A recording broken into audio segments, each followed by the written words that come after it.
Hello and welcome to the Newsome MMA Betting Podcast. I'm your host as always, Newsome, and after a week break from UFC, we're back in London, England for the fight card. I'm joined today by my guest host for the evening and fellow Englishman Josh Yandle. How's it going, Josh? Yeah, I'm good over here, Adam. Thanks a lot for having me on, and hello to everyone or anyone, maybe I should say, listening back at home. Yeah, sweet man. Um, so before we break the fight card down though, I've got a quick shout out to give to my boy Notorious Picks. We're in a small Twitter group of around five of us, and the last fight card at UFC 222, we had a bit of back and forth on the Ortega Edgar fight, which we both ended up betting the opposite way. And I said to him that if Ortega won, I'd give him a shout out, and Ortega did win. So go follow Notorious Picks on Twitter. It's at Notorious underscore Picks. You'll recognise him with his AVI is Biggie, rest in peace. He's a sharp dude though. He's currently streaking on multiple MMA events. So, like I say, go follow him. He'll always talk to you. He's a good crack as well. So, yeah, there's your shout out, bro. And moving straight into the fight breakdowns, as always, myself and Josh, we've gathered our bets together. We'll break those down in full for you.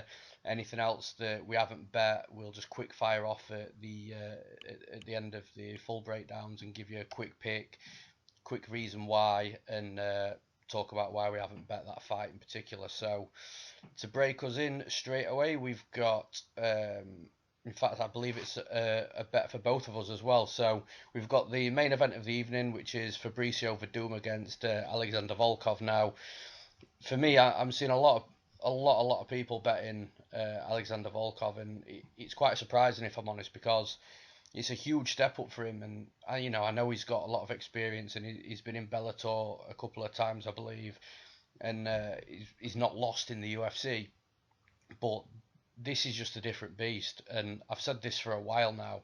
The UFC heavyweight division isn't the greatest division in regards to strength throughout the top 15 or even the top 10, but where I think that difference changes is the top five. So I think the top five are really, really solid competitors, obviously including the champion as well. But outside of that top five, there's even if you look at number six, there's a big difference between the rank number five and rank number six in regards to quality of fighter. And Volkov, yeah, he's in that top 10, but he's not.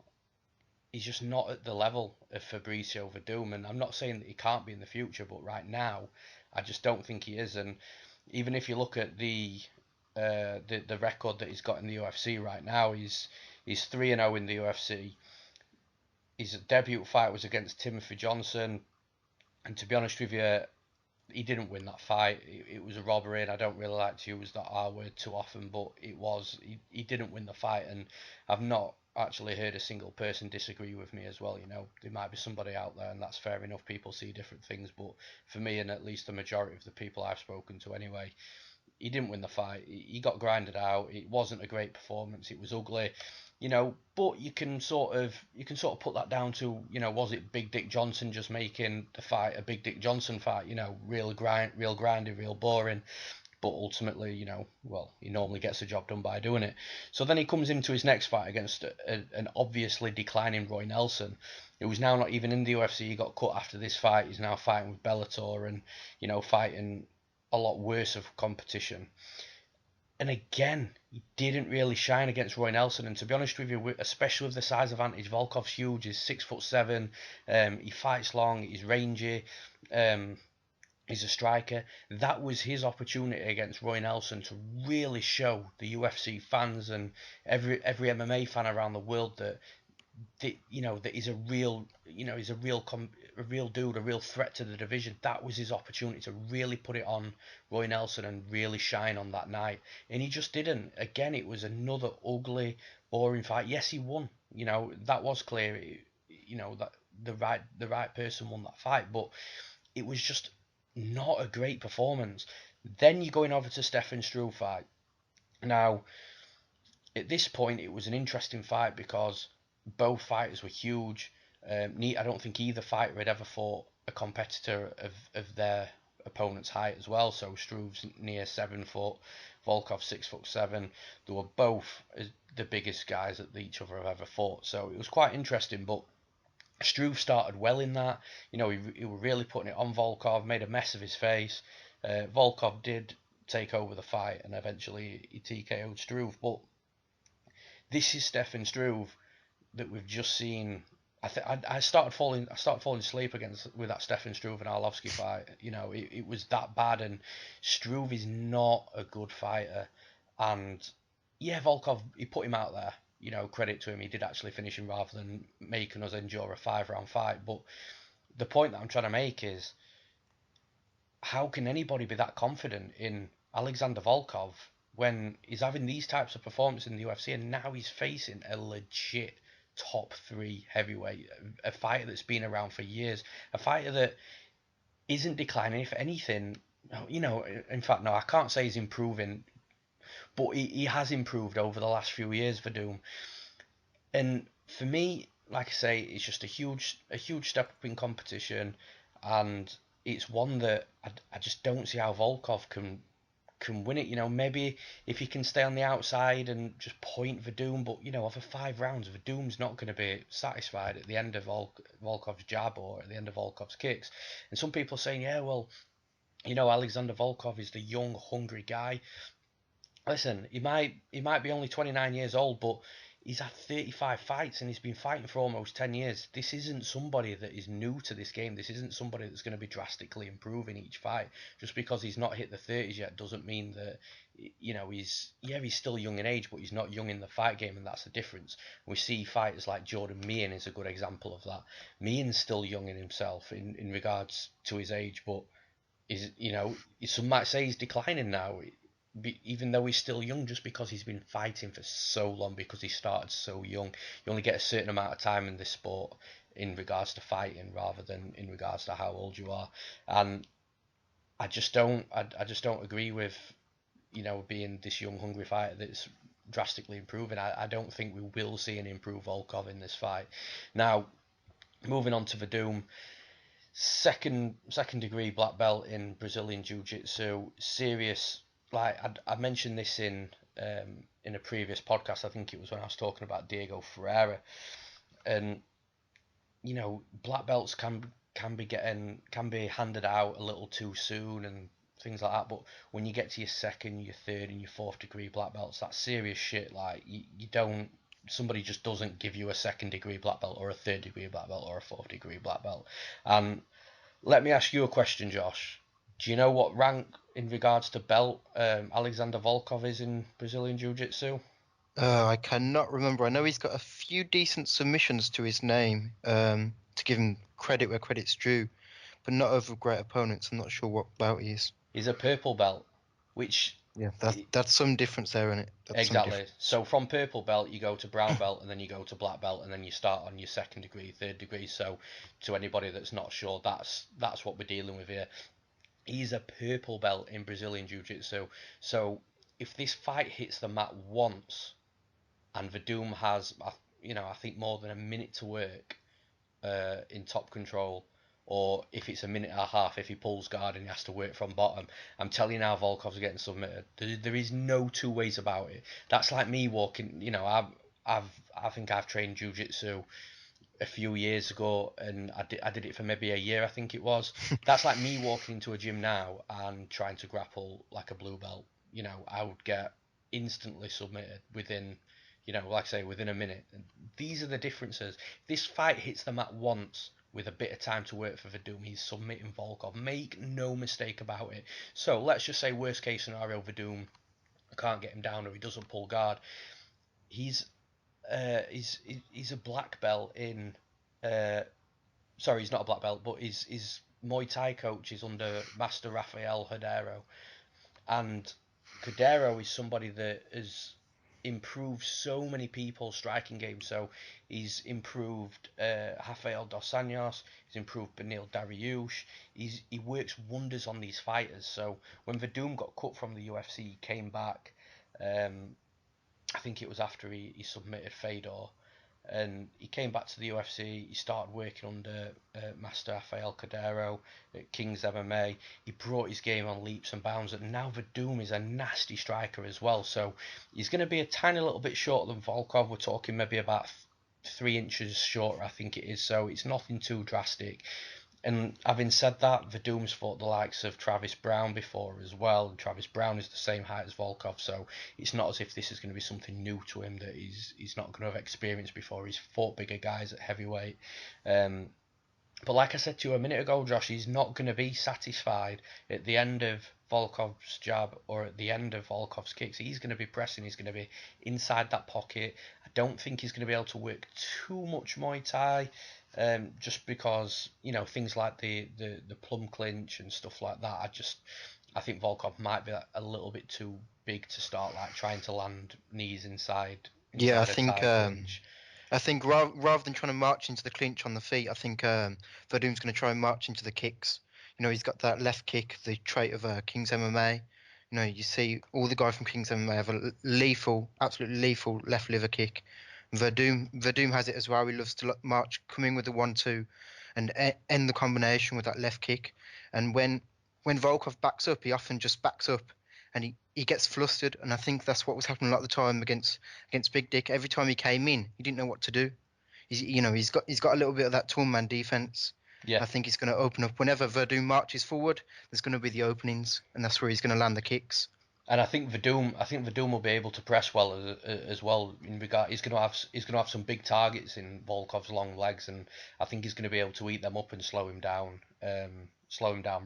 Right off the bat if he does choose to start eating them leg kicks up, which I would imagine he would, because as the short fighter, that is one way you can start to get inside by mixing combinations in, starting with leg kicks, ending with leg kicks, and just really starting to slow your fighter down, and that way it makes it easier to close distance. And once Verdum starts working inside, I've got a funny feeling he is just going to go for a takedown. Like if you remember a couple of fights, the Tybora fight was a fight before that. He was due to fight Walt Harris.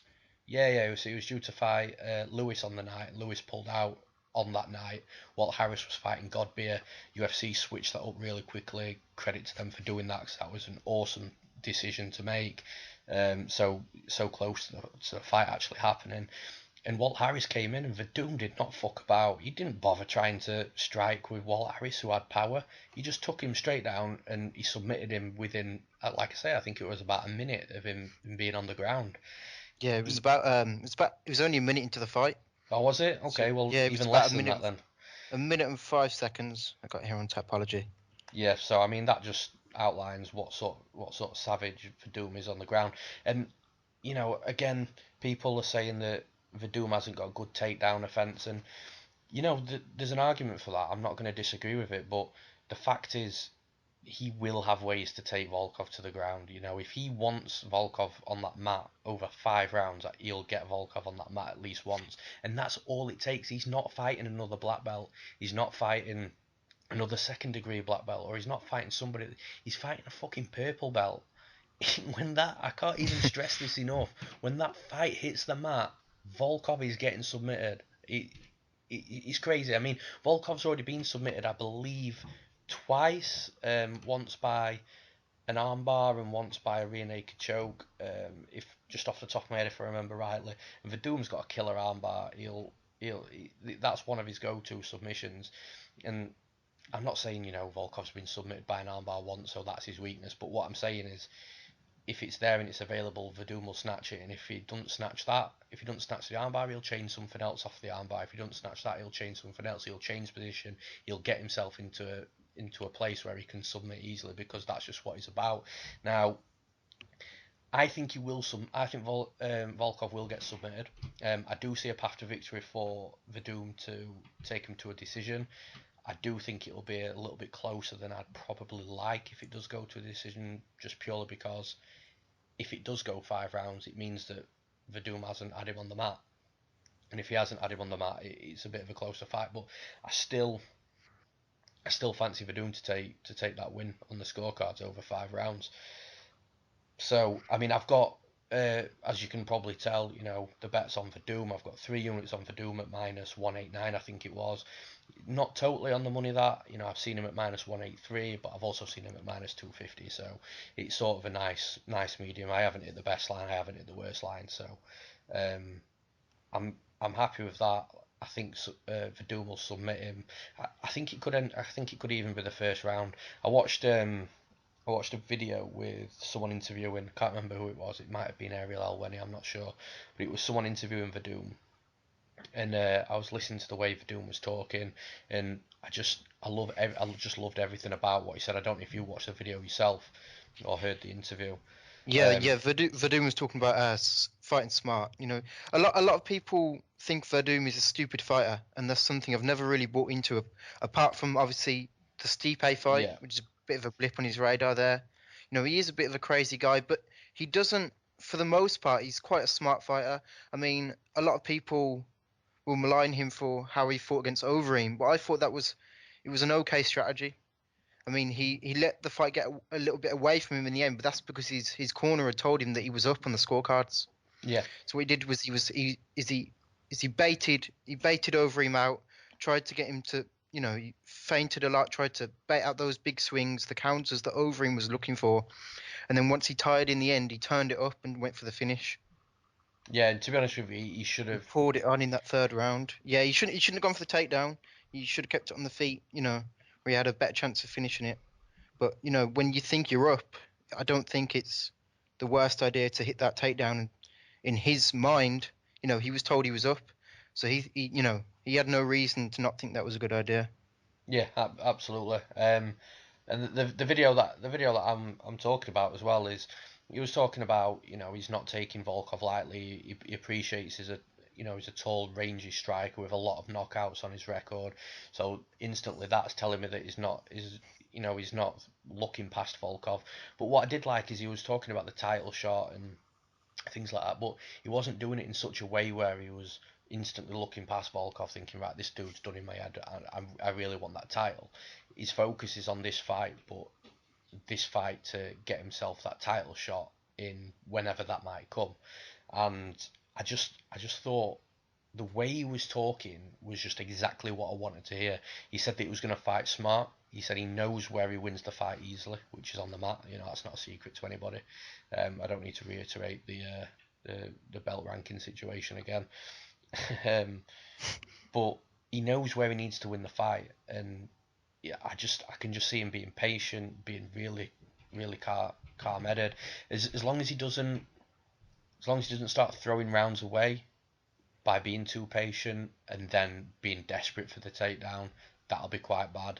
But I just don't see that happening. I agree with you. Verdum's got a perception of being a bit of a daft fighter, and if I'm honest, I tarnished him with that brush as well, especially after the Stipe fight, because it was just Oh, that was ridiculous. dreadful. Yeah, that was dreadful. And I honestly believe, and some people disagree with me, and that's cool, but I honestly believe that Verdum would still be the champion to this day if he didn't fight like that against Miocic. I think he could have beaten Miocic No, I and agree.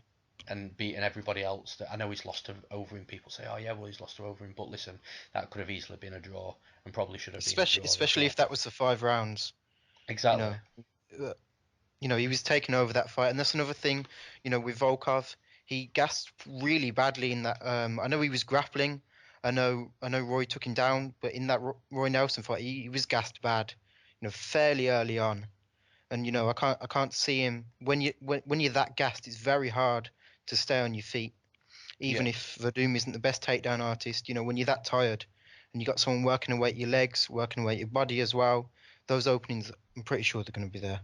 I mean, you tell me why. What stops Verdum from pulling guard? See, I, I think Verdum might. I think Verdum might, and if he does, I don't think it's a terrible idea.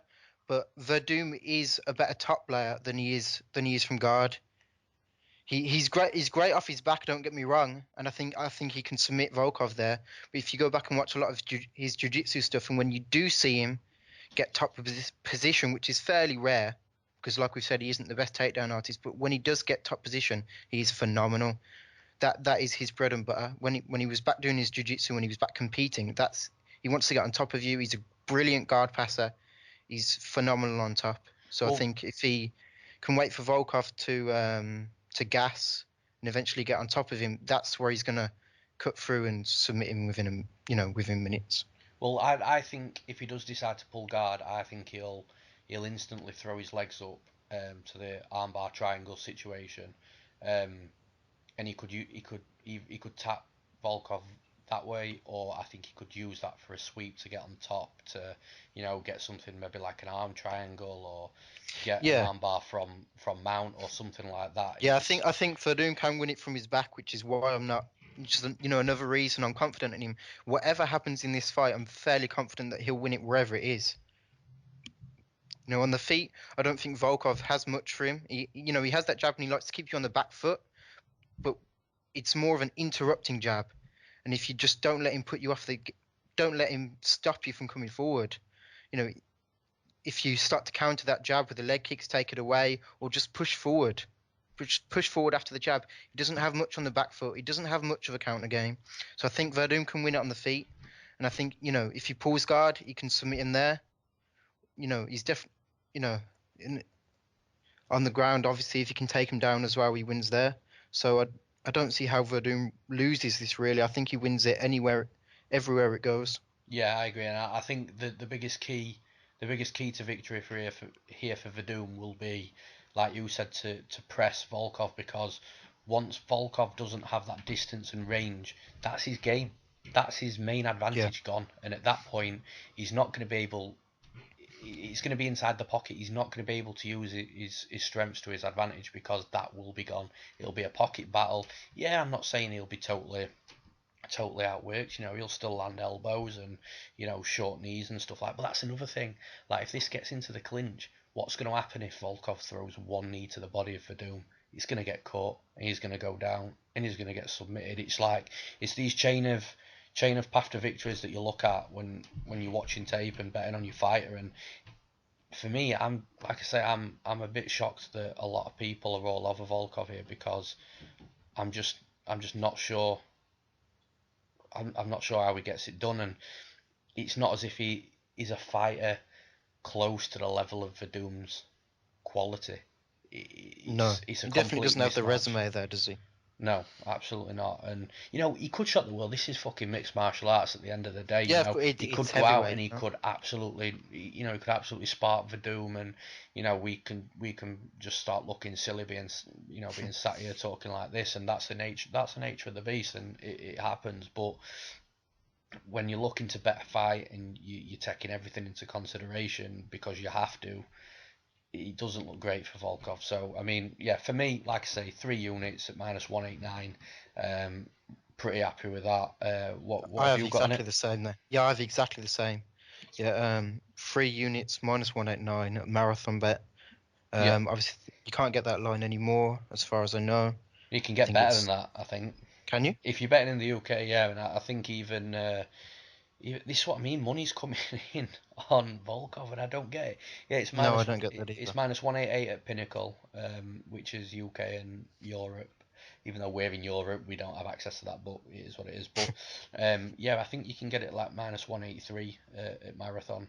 So it's come down a bit, but it's not something I'm going to beat myself up on. It's only a case of a few cents. But I honestly think that this should be around -250. It should be around the same I price as think what exactly the Verdum same. I was was going to against say Tabora. around two -250. Yeah, I just don't really see a stellar, reliable path to victory for Volkov. Of course, he can catch him. Anyone can catch anyone. That's the fight game, especially at heavyweight. But I don't see, a reliable path to victory. You can say if he does this, he wins the fight, because there's always something that Werdum can do, and he has the tools to do each and every one of those things. Just to take that away. If Exactly, he, exactly. you get him on the end of the jab, keep him backed up. He doesn't have the best jab in the world, and then Verdum's going to be able to push him backwards. He's going to be able to, counter the jab at range with the leg kicks and push him backwards. You mentioned the big dick fight earlier, and whenever the reason he was able to get the takedowns is because whenever he just rushed in, and he rushed in, there was nothing special there. He just rushed in, and every time he rushed in, there was no counters, there was no, evasive footwork, there was nothing there from Volkov. Every time he rushed in for that takedown, he at least got in on him. Yeah, So I don't see how Werdum isn't going to be able to pressure him here. and that's the other thing as well. And I know this might be a bit of a strange comparison, but I do think there's relevancy in it. Let's talk about Brian Ortega for a second. Brian Ortega, does he have good takedowns? No. No, he doesn't. But what do people say every Brian Ortega fight, especially in that cup fight? He's got 5 rounds to get one takedown. This is the Yeah, exact same scenario. Werdum has 5 rounds to get one takedown, and he's not a good takedown artist. But will he get it there one way or another? I think he will. But if he, I don't. The one scenario I don't see happening in this fight is I don't see Werdum knocking him out, not on the feet anyway. If he I flat, think he can outstrike him, but I don't see him. I don't yeah, see him knocking him out. the only No. way I see a TKO is if he gets him down, gets the back, flattens him out, and just finishes him with strikes rather than submitting him, which is possible as well. But on the feet, no, I don't think he can knock him out. But yeah, I agree. He can outwork him for sure. Can he take 3 rounds against Volkov? I think so, because it's not just outstriking him as well. It'll be who's pressuring, who's doing the more damage, and I just see all that being Werdum. Werdum will be the aggressor here. If Werdum comes out in this fight and stays on the end of his jab and his kicks, I'm going to be pretty pissed off. And No, having, I think that's one thing you can rely on Vardum not to do is to sit back and be complacent because that's yeah, one he's thing not going he's to be never going happy to with do. that. You know, he is a bit of a madman. You know, he's always going to be want to come forward. Yeah, definitely. So I mean, we'll wrap that up there. But yeah, I'm pretty confident that Werdum gets the job done here. And moving on to my next bet, then we've got the co-main event of the evening. We've got Jimi Manuwa against Jan Blachowicz. Now, I think the lines are really off on this, and spoiler alert for this card, there's a lot of lines that really aren't great, and we'll move through them as we talk on the podcast. But the bet straight away is Jan Blachowicz. I've got plus 190. That was with a Ladbrokes bet boost. So I say this every card, Ladbrokes, Willie Mill, just always keep your eye on them. Sometimes when the lines are close, it's always good to go to them, see if you can get a boost, which you should be able to, just to give you that little bit of extra pleasure with a better line, and that's exactly what happened with Jan Blachowicz, who was plus 180, which is still ridiculous, boosted up to plus 190. So this fight, I think, is going to be a bit boring. I think it's going to be uneventful, but I think it's one that is definitely winnable for Jan Blachowicz. Now, Jimi Manuwa, he's fighting at home. He always seems to do great at home as well. Normally known for his power punching, going in there, boxing guys up, throwing big heat and big power, knocking them out. He's got a lot of knockouts to his record. I believe, off the top of my head, that he's only been to the decision once, and that was in their previous fight with Jan Blachowicz, which Jimi Manuwa won by decision. But Yeah, I think he had a leg injury in that as well. I think he blew out his ACL or something similar to okay, that. that's interesting. I didn't I'm know not that. 100% sure, but I remember it being the narrative after the fight at the time. If he did, he covered that up really Which, well because yeah, he didn't. I'm sure. I'm not 100%, but I'm sure I remember something about it after the first fight. Well, he played that poker face really well, if that's true. Um, but yeah, so since that fight, I just think Manuwa's got worse, and I think Blachowicz got worse, but he's now getting better, and he's on a bit of he's on a bit of a good streak at the minute. Jan Blachowicz, yeah, he beat Devin Clark. I bet Devin Clark in that fight. I didn't realise the actual size difference when they stood next to each other in the cage. I thought, oh fuck, like I did not expect that sort of size difference, and it Yeah, showed when that Devin was a Clark. strange fight. That was a strange fight, wasn't it? Strange Yeah, finish as well. but I thought stylistically in that fight, Jan Blachowicz has just come off a loss to Patrick Cummins where he gassed really badly and got taken down at will, and I thought Yeah, Devin definitely see Clark it. being a bit of a wrestler, a takedown artist, he has some nice takedowns. Say what you want about the guy, but he does. I just thought he'd go in there and get the job done that way. But again, what wasn't made massively public before that fight is Jan Blachowicz. I think Tabora and Daniel Omilenchuk all parted ways from their gym that there was at, and it suddenly looks like Jan Blachowicz has got some new doctor or something like that. He's looking, his physique's looking a lot better, his cardio is better, his chin's always been there anyway, his game's looking more solid and well rounded. Against Jared Cannonier, a lot of people were fading Blachowicz in that Cannonier fight, and you know what? I don't blame people. Cannonier looked great. He's a good boxer. He was one of the more um, the more authentic boxers in MMA and in that division.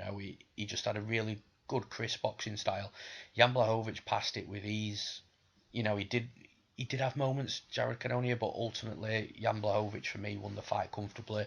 He doesn't force takedowns either. He's got wrestling, and he said uh, he was quite open with it as well, and saying that he has been working a lot on his wrestling and trying to implement that more. But what I like about it is he doesn't just shoot for these takedowns. It also reminds me a little bit of Nordine Taleb in the sense of he's got the takedowns, but he'll use them when he sees the opportunity rather than going hunting for them. And that's a huge difference, because when you're going hunting for the takedowns, it sort of becomes a little bit predictable after a while, and you can sort of the opponent can sort of gauge inside the cage when that shot's going to come, and it gives them ultimately a better chance of defending the takedown. But Jan Blachowicz is really sporadic with his takedown attempts, and like I say, it's more opportunistic takedown. So he'll spot when it's a good position, a good time, and he'll hit the takedown, and he lands most of the time because they are that unpredictable. And I just think in this fight, I think it's a good stylistic matchup for Blachowicz, because Manuwa isn't looking great. I would imagine he's still got his power, but if Blachowicz has got past him the first time, and I'm not basing a lot on this. This is just one idea that I have. But if Jan Blachowicz got past him the first time without being knocked out, and actually took Jimi Manuwa to his first decision in his pro MMA career, and then you look at the paths that they've both been on since then, why can't he do it again? Why can't he not get knocked out again? And this is the thing with Manuwa as well. He's suddenly decided that he wants to be this clinch fighter. Like, he's got all this power, but you saw it against Ozdemir. He ran straight to the clinch straight away. That's what he wanted to do. He wanted to press. In sort of fair play to Jimmy a bit, because I think he's got more power inside the clinch than what he looks like he might have. Like in that first fight with Blachowicz, he was the one dominating the clinch positions, but I just think with Blachowicz looking reformed, a lot stronger, a lot more conditioned, I'm not sure if Jimi Manuwa decides to clinch, I'm not sure he's going to have that success on the cage. I think he can get turned, and I think he can get worked on, and I do think Blachowicz might land the odd takedown as well. I don't think it's going to be anything that he's going to hunt for, but I just think if Manuwa doesn't knock him out, I don't see him winning a decision, and ultimately I do think that's how it's going to go. I think Manuwa isn't going to be able to knock him out. I think Blachowicz is going to work the kicks to the body, the kicks to the legs. Once he's got Manuwa thinking about especially the kicks to the body that will be taking air out of Manuwa every time he lands it. He's got a fucking fast, quick kick, Blachowicz, for his size to that body. Once Manuwa's thinking about that body kick, Blachowicz can then decide to start going to the legs. Once he starts thinking about the legs, he can maybe go back to the body. Then his mind's going to be on the body. He can start throwing it to the head. He's got a good head kick as well. So I think basically what I'm trying to get at is he's going to start making Manuwa overthink, think a little bit too much, which is ultimately going to put Manuwa off his own game, and it'll just allow Blachowicz to really implement and do what he wants to do inside the cage. And ultimately, I think he'll take that decision. I'm hearing a few people saying they think Blachowicz is going to knock him out. It wouldn't surprise me at all, but I don't think it is. I think he's going to win. I think it'll end up being one of those decisions that's like 29-28 on two judges' scorecards and a 30-27 on the other. So yeah, that's how I think it's going to go. I've got Jan Blachowicz at plus 190, 1.5 units on that, so nothing too big, but gets me some nice returns for the odds. I know you've got a bit of a difference of opinion to this fight, so I'm interested to hear what you've got to say. Yeah, I'm actually picking Manuwa in this fight. I know I don't think I've seen a single person on Manuwa. Seen lots of people on Jan, and I can't fault it.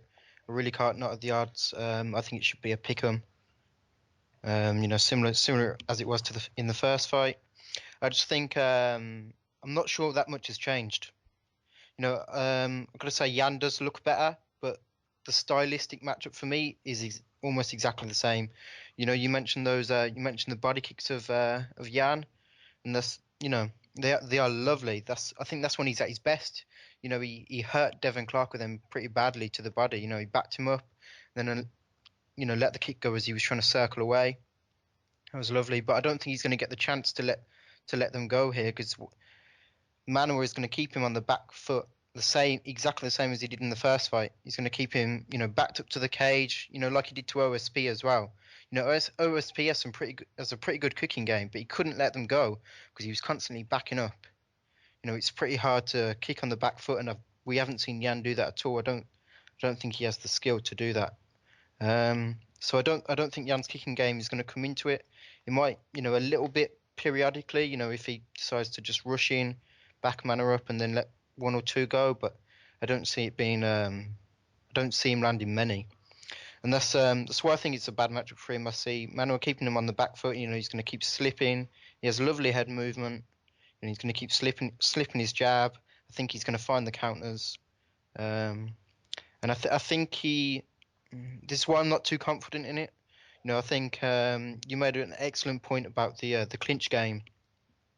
In the first fight, he was Yeah. slipping those shots and then grinding Jan against the cage, and I'm not 100% sold that he will still be able to win those battles there, but I think he will, and the reason I think is because he gets to initiate them and he decides the terms. He slips and then he comes in underneath Jan's punches where his arm's still extended, and you can get that underhook.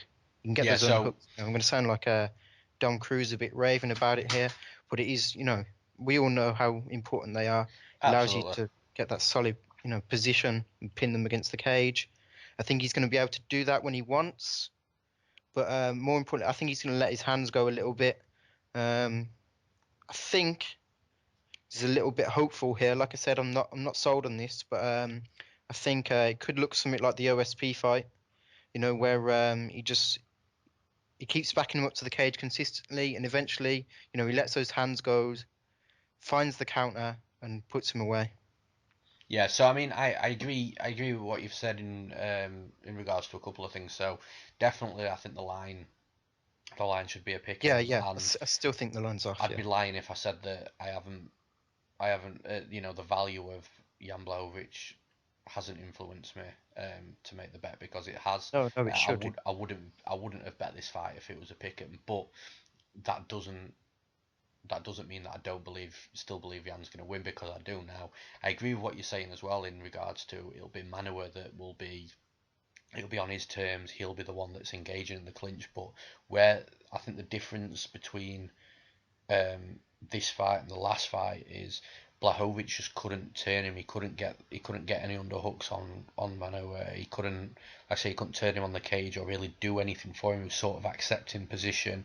Maybe he was scared of expending too much cardio, or maybe he just wasn't as strong as Jimi Manuwa in that first fight.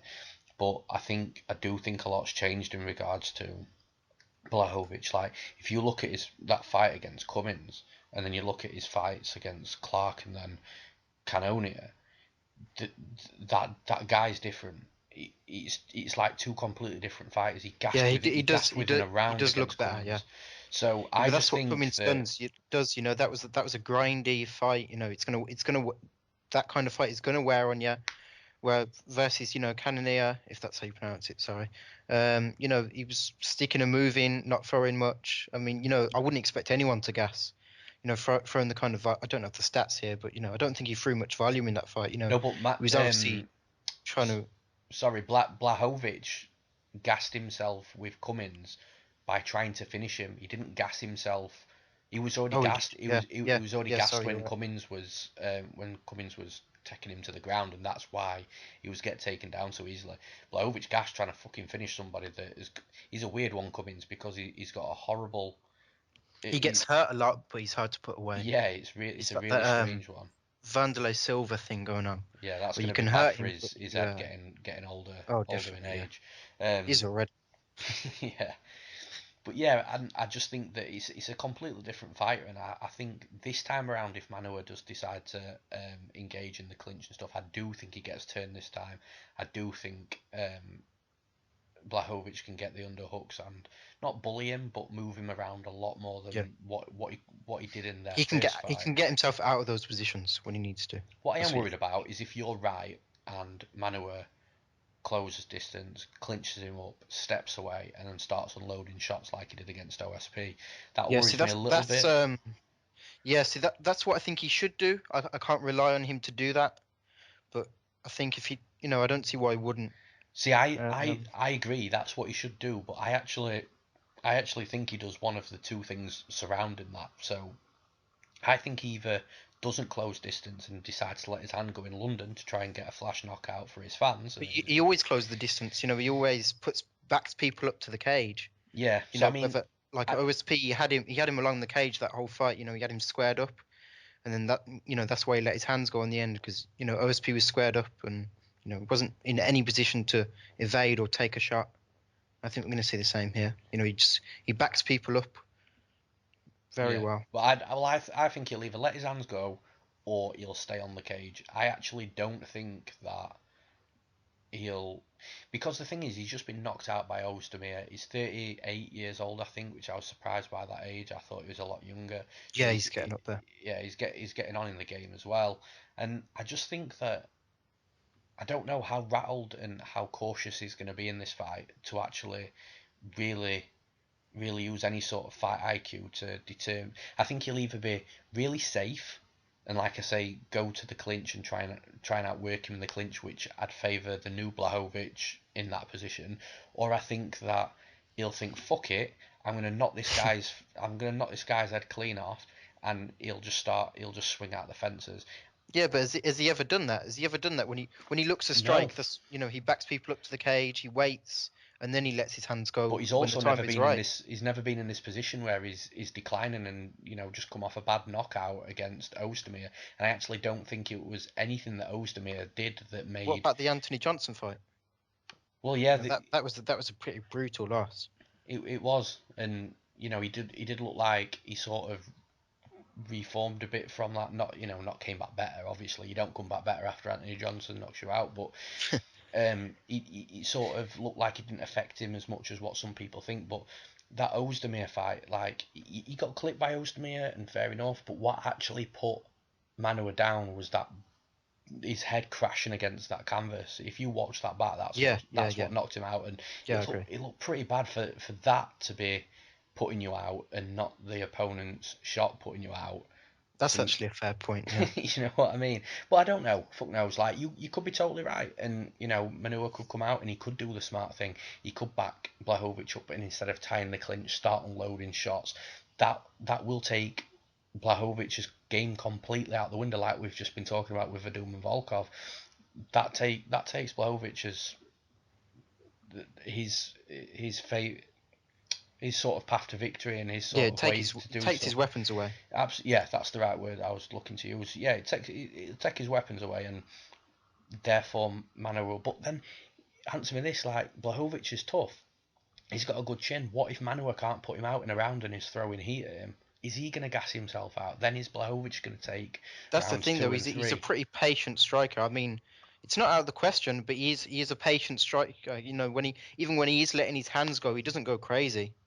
Yeah, He takes his couple shots and he tries to stay well positioned, and I don't really see that happening. I I think think. if Manuwa, I think Manuwa will stay calm. And as long as he doesn't try and grind Jan, which is he might well do, but if he chooses to strike with him, I think he's going to be patient enough, to not gas himself out. He's a pretty patient guy. I don't think that's going to happen. Yeah, I mean, ultimately for me, just to wrap this up, that I just think that the plus 190 underdog has got a couple of legit path to victories, Yeah, yeah, I agree. Yeah, whereas I think that Jimi Manuwa has got one. You might argue that Manuwa's path to victory is maybe the stronger is one is stronger than both the other two or three from Blachowicz, but I'm not totally convinced in that. I don't think Manuwa is a great fighter. He might have been once upon a time. I think he's declining, and weirdly, I think Blachowicz is coming out of his decline and he's starting to look good again. It's a bit of a strange one, Blachowicz's yeah, situation, I but definitely agree. The value is on Jan. I can't fault a bet on it, but I'd just say I'm not sold that Manuwa is declining. I know he's 38, but he came into the fight game fairly late. yeah, I'm I not sure agree when with he that. debuted. He's had what? He's had about 20 fights, I think, Yeah, something about like 20 that. fights. I think Jan's had quite a few more than that. Here we go. Jan's had 28. And he's had 7 losses as well, so he's probably taking more damage than Manuwa. I know See, I he's don't know looked good about that though, recently, but because I'm not sold that Manuwa is on a decline. yeah, I mean, I'm not sure about that because Jan's not been. Has he ever been finished? I think it might have been finished once. I think I'm not Oh, sure. that's a good question actually. He is definitely still a tough guy. I wouldn't argue that. he's declining. I'm just not sold that Manuwa is. Yeah, he's been knocked out once. He's been submitted once. Yeah. So the knockout was by Sokoju back in 2011. So yeah, I mean, he might have taken more damage. I've not watched all his KSW fights and No, no. all his earlier fights, but yeah, I mean, I agree. All the values on Yan. I think the only thing I think we disagree with is the outcome of the fight. But yeah, just to reiterate, I've got 1.5 units on Yan at plus 190.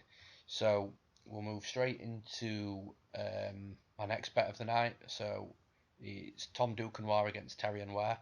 I bet Tom Duquesnoy, 3.5 units on him at minus 225.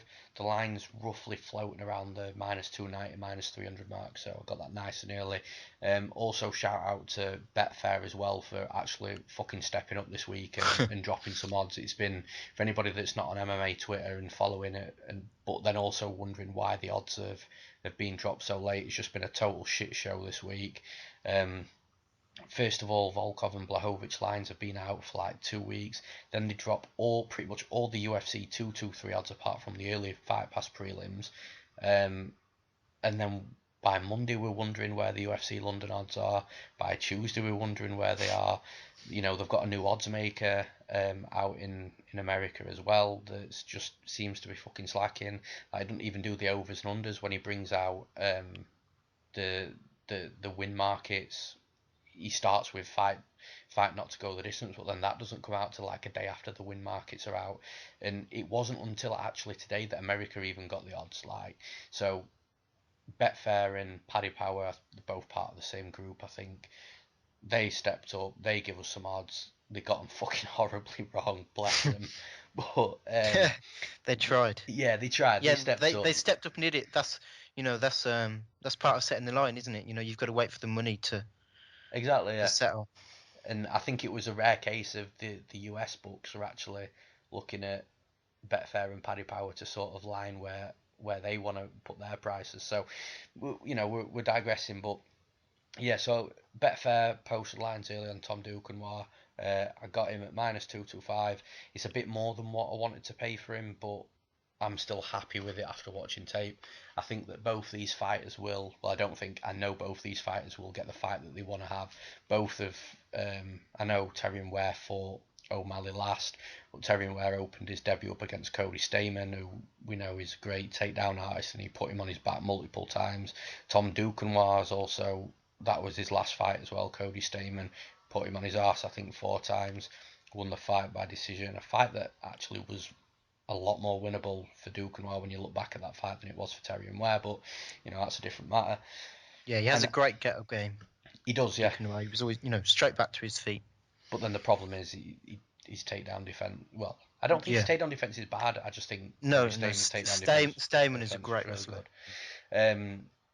So they're both finally going to get a fight where I think neither guy is going to want to take this fight to the ground. So they'll both enjoy this fight, which is great, and I think that'll bleed off into us watching it at home as well. But listen, Tom Duquesnoy is just a far better striker. He's quicker. He's got better movement. He's got a better variety of weapons to use in his arsenal. He closes distance well. He's an aggressor, but so's Terrion Ware. Terrion Ware's an aggressor as well, so they'll both end up meeting in the middle, I think. But then that's where I think that Duquesnoy will really shine. Now, Duquesnoy's got this really crafty style of fighting. Like, he'll lunge forward these knees to the body, and he'll sort of disguise them quite well. He'll not hit him all the time like you saw with the Patrick Williams fight. He was missing a couple to start with, but then when he started landing those knees, it really started taking the wind out of Patrick Williams. Now, I think he's got a bit of a well, I don't think, again, I know that Patrick Williams has got a bit of a shit gas tank, but still, the way he looked after Duquesnoy was working that body to the point where he was putting his hands on his knees mid-fight, not mid-round. Sorry, not at the end of a round when he's walking to his corner and he's sitting on his stool and he's looking a bit tired. It was in the middle of the fucking fight. He was putting his hands on his knees. It was terrible, and I think partly it is a bad gas tank from Williams' point of view, but I don't think you can ignore the fact that that was aided by the knees of Duquesnoy as well. And when Duquesnoy gets in close, he's not throwing hooks or or punches, he throws elbows, he throws left, he throws combinations of elbows. It's really, really like breathtaking to watch when Duquesnoy's on his game, and I think that's how he finished Patrick Williams. Well, if I remember rightly, I mean, I Yeah, watched it the was with tape. the elbows. Yeah, so he's crazy. He's got crazy style to watch. But what I really like about him, well, actually, one thing that I don't like about him before I move on to this is the fact he's hittable. He is quite hittable. He does get hit more than I would like him to get hit for a fighter that I've bet on.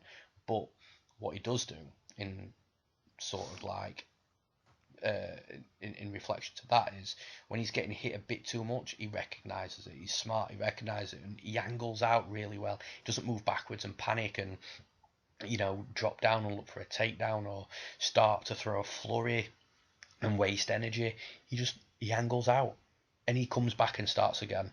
And like I said, when he's putting all that together, so he starts from the outside. Obviously, he comes in, few low kicks, few knees to the body, wears on his opponent. When he's inside, throws elbows, but then his opponent will always have moments as well. He'll get hit because, like I said, he's a bit hittable, but then he recognises, angles out, comes back in, starts again, and that's the type of fighter that's at least going to win you a decision. And I think that's the way it's going to go here. Terrion Ware's tough as fuck. He's never been knocked out. I don't see him being submitted because I don't think we're going to see a ground fight here. So I think they're both going to meet in the middle. But ultimately, I think what's going to happen is those knees to the body are going to eventually end up wearing on Ware. No pun intended. And I think there's only going to be, and we spoke about this earlier in DM. I think there's only going to be so much that Terrion Ware is going to be able to take them knees to the body before he starts backing off. And once Duquesnoy can be the total aggressor, the 100% aggressor, rather than just meeting in the middle, I think that's where he's really going to be able to start landing on Ware at high volume and really start teeing off on him with the elbows and more knees inside the clinch and inside the pocket. And I just think that Ware's just going to get overwhelmed in total over the 3 rounds, and I'm not sure if I can even see him winning a round.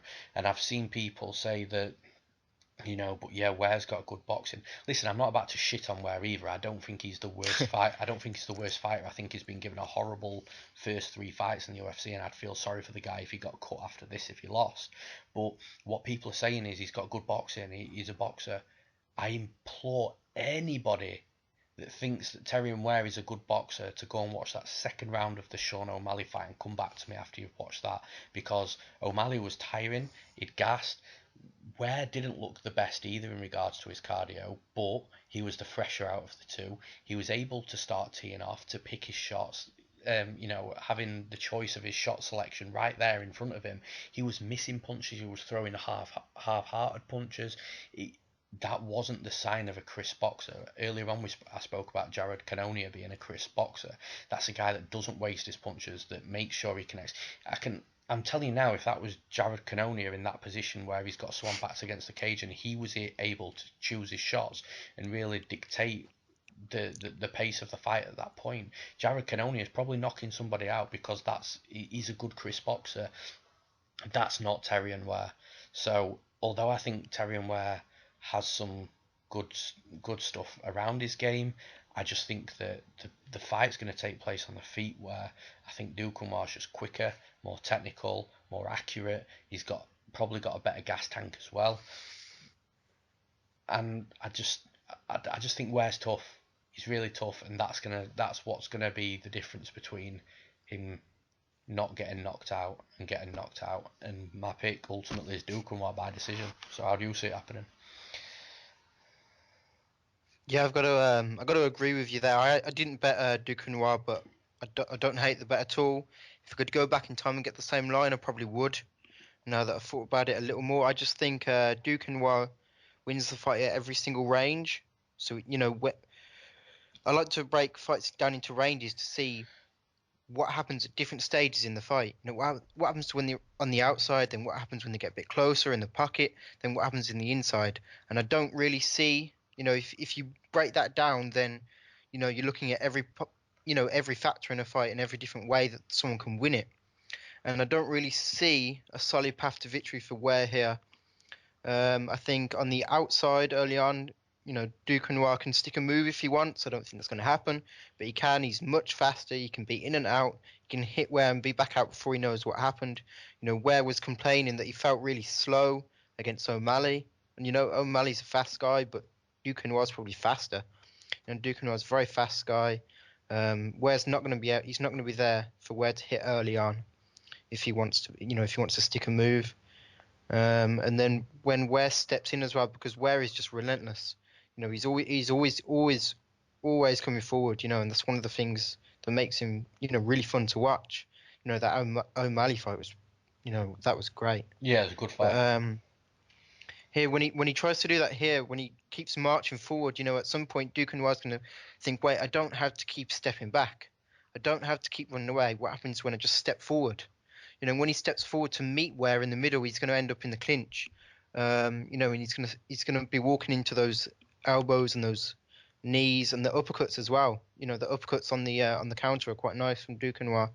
I think that's what's going to happen here. I think he's going to walk him onto the counters, and then when Ware does get inside, Duquesnoy is just going to step in to meet him.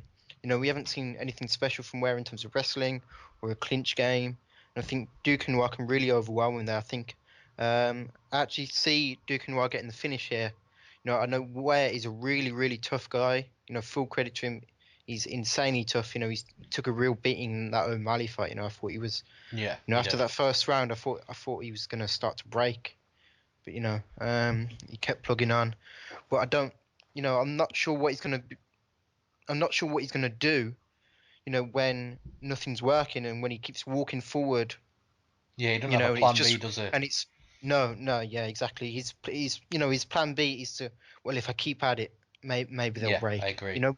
But that's not going to happen here. I don't think. Like you said as well, Ware doesn't have a great gas tank either, which is really strange. He fights, like a guy with an unlimited gas tank. He keeps, if I keep coming forward, I can just overwhelm them and they'll get tired.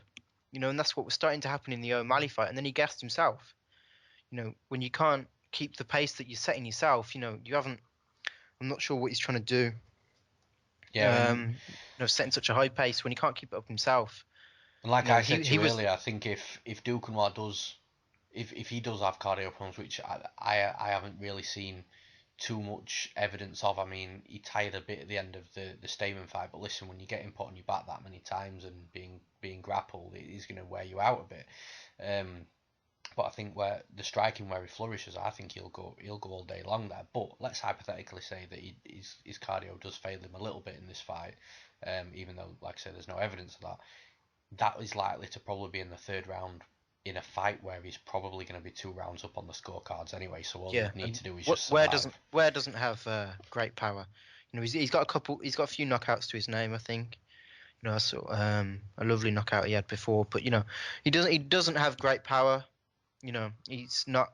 If he does find himself in that situation, where Duquesnoy's fading, I don't see him putting him out. And like you said, it's going to be in the third round, where Duquesnoy should already be up 2 rounds fairly comfortably. Yeah, I don't see a solid path to victory for Ware here.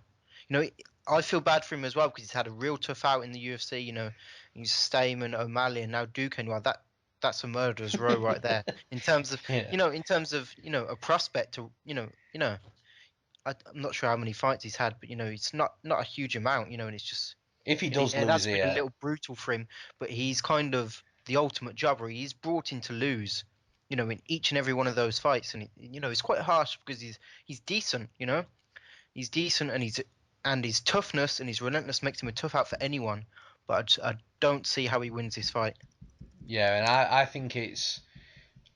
I think it's harsh as well, and it's not like. I mean, I know we've seen fights in the past where you can look at and you think, yeah, that guy's been brought in to lose, but for that to happen twice in a row to a guy that potentially could get a lot of wins in that division is really unheard of. But 3 times is just. Yeah, I feel a bit sorry for the dude. It's brutal, yeah. And if he does Especially, lose, if he does lose here, I really, really hope the UFC give him another fight. Just give him that 4th fight and bring someone else in to lose against him. And if he fails and he loses, then yeah, cut him. But that's getting into a different subject. So you've got Duquesnoy by TKO. Yeah, TKO. Yeah, I think he's going to stop him. I think like we said earlier, Ware doesn't have a plan B. He's just going to keep plugging on, keep walking onto shots, and eventually, those body knees are going to start to feel harder and harder. And I don't think, don't think anyone's going to be able to take the kind of punishment I see him taking here when he's just walking into shot time after time. Sure. Cool. So just to reiterate from my point of view, that's 3.5 units on Tom Duquesnoy at -225. So on to my last bet of the night and the final bet in the full breakdowns. We've got Paul Craig versus Magomed Ankalaev. And I know what you're thinking, Magomed Ankalaev, that sounds a lot like a Dagestani-born Russian. And guess what, folks? He is a Dagestani-born Russian, and luckily, so fucking luckily, I managed to land a ridiculous line on him as well. So this was another one that came from Betfair. Funny story behind this actually, just quickly. So I was in bed last night, gone to sleep. Probably about 11 o'clock. I was woken up by 2 in the morning by my dog just being an absolute knob. So just like sniffing around, snoring, and fucking scratching her back on the floor and what have you. So I ended up waking up, and I actually thought to myself as the dog woke me up, I thought, oh fuck it, I'll check Betfair because I know that I missed the lines being released on the night before, which they added the Edwards and Sobotta fight and the Duquesnoy fight, and so I know they added him in the middle of the night. So I thought, oh fuck it, it's 2 o'clock in the morning. I've just been woken up by my knobhead dog. I'll I'll check see if there's any lines put out. And to my surprise, they were all there, including a DM from you. So thanks for that, Josh. and so yeah, the lines were there, and Ankalaev was -187. Now this is a guy that I had in my notes valued at -200, but I would have taken -225. That was sort of where I saw it, but I sort of was already admitting defeat with this because the more I speak to a lot of people during fight week and especially in between breaks of UFC. I'm always approachable and I always like to talk fights. So I talk to a lot of people, and the first name on everybody's list when we get into the UFC London card and the fight they're looking out for and stuff like that was Magomed Ankalaev. Every single one of them was Ankalaev. So at this point I'm thinking, fuck, he's probably going to get released in America first anyway, so I'm not going to have access to that line. It'll get steamed and then it's just going to be unbettable. So I was actually asked the day before yesterday what line I thought this would be at, and in the group chat that I mentioned with Notorious Picks earlier on, and I said I thought it would be like -300, -400, which is definitely unbettable for me, and I wouldn't have touched it at that. But I got the -187, and genuinely I couldn't believe it. So I've got 4 units on Magomed Ankalaev at -187. I bagged my Dagestani-born Russian for this card. Praise Jesus. So this guy's a beast. Like, even talking to other people, everybody seems to think that when they watch tape on this guy, that the and I thought the same as well. It's so funny because everyone's thinking the same, but everyone thought they discovered this secret that no one else would see.